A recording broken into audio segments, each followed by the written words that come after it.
The demands of the previous day's walking must have been catching up with us, as we both slept until after 9 AM. Of the 3 bothy spaces available, one being an extensive loft, we'd opted for the one with the fireplace, though we didn't use it. Trying to make use of blunt and bent saws on the wood available was just too much effort when it wasn't justified by the temperature. Not needing breakfast, we'd normally be away quickly, but Diane's tibialis anterior was still troubling her, as was her Achilles, so I'd agreed to massage it to see if it would help. Unfortunately, the final third of today's route was on tarmac, with a long steep downhill section into Beattock, which wouldn't help. It was quite short, however, but not as short as I'd previously claimed, which would remain a bone of contention. The remainder is mainly on narrow forest trails, of which we knew the few hundred metres approaching the bothy was boggy. At least we might be able to find a cafe or pub in Beattock, and make the last mile or so to Moffat a little more tolerable, where we'd booked a room at Britain's narrowest hotel, the Star. Tomorrow we'd catch a bus into Dumfries, then another back to Stranraer where we'd left the car. Only now it struck me that it would have been far better to have left the car in Dumfries and taken the bus to Stranraer to start the journey. I've no idea why that didn't occur to us. Having lost the waterproof GoPro, I was hoping there'd be no rain so that I could continue filming easily. I'd recovered my mojo somewhat and started to come to terms with the camera's loss, thinking that, depending on where and how I'd lost it, it might even be possible to retrieve it, as the route had been quite precise and wasn't too far from our home in Durham. Given that I'd retraced it twice, it clearly wasn't on the path, and there were only a couple of places I could recall stepping off it. With regard to the day's route, after leaving the bothy at Brattleburn, we'd follow the trail through the forest onto Craig Hill, the highest point, before a shallow undulating ascent via the Garpole water at Holmshaw to the road at Earshaig Lochans. The last 4 or 5 kilometres to where we finally parted company with the trail until September would almost all be on tarmac. We'd then have another couple of kilometres to walk into Moffat itself. This all added up, however, and it would be some time before I heard the end of it.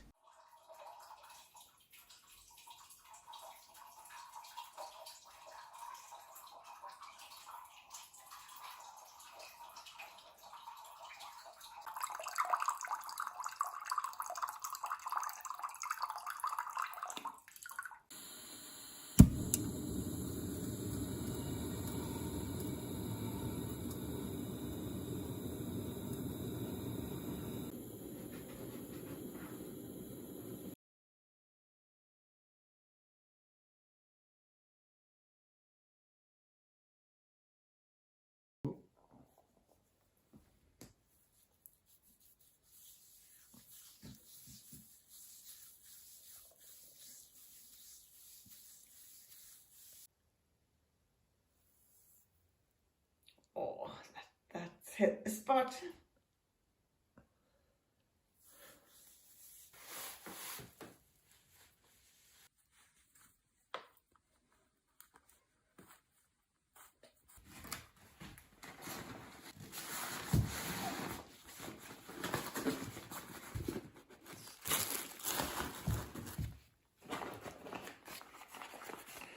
This is a bit of junk.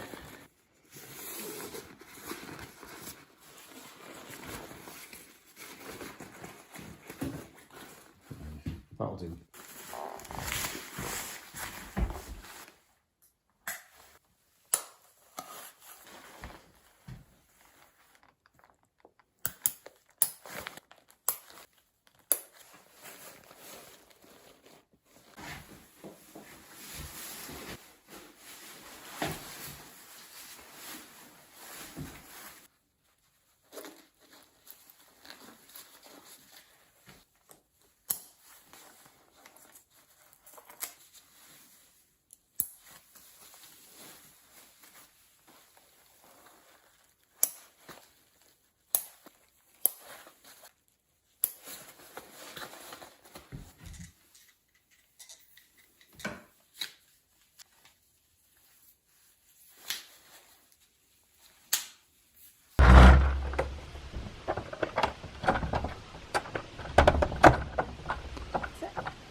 Oh, well done.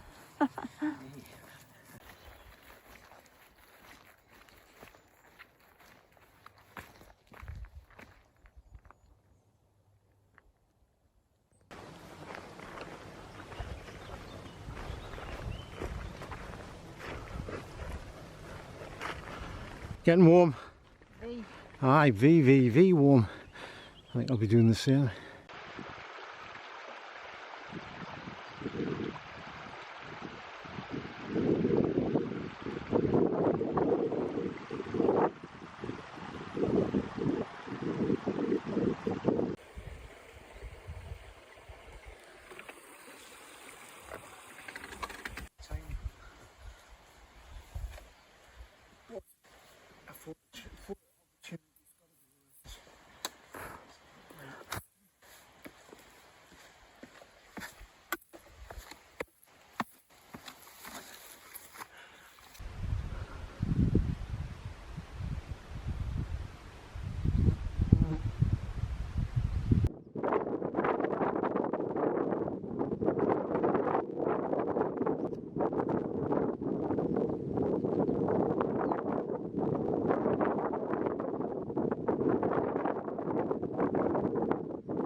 Oh yeah, get to it, man. Sitting on the job. There's not that many of these seats, is there? No, there's space for you if you want 5. Yeah, why not? I'll do that.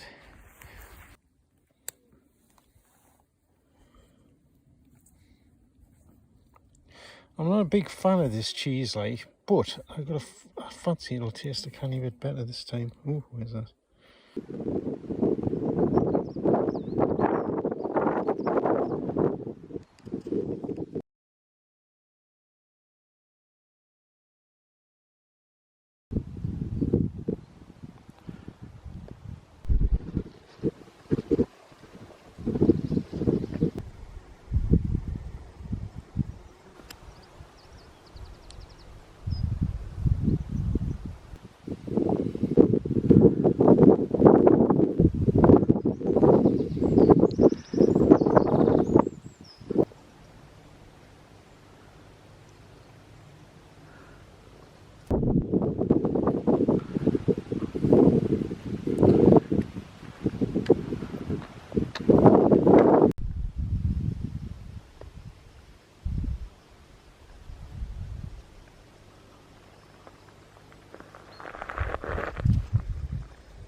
How's your leg?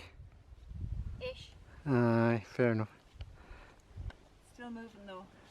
Yeah, you're doing a good job.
That smells lovely, isn't it?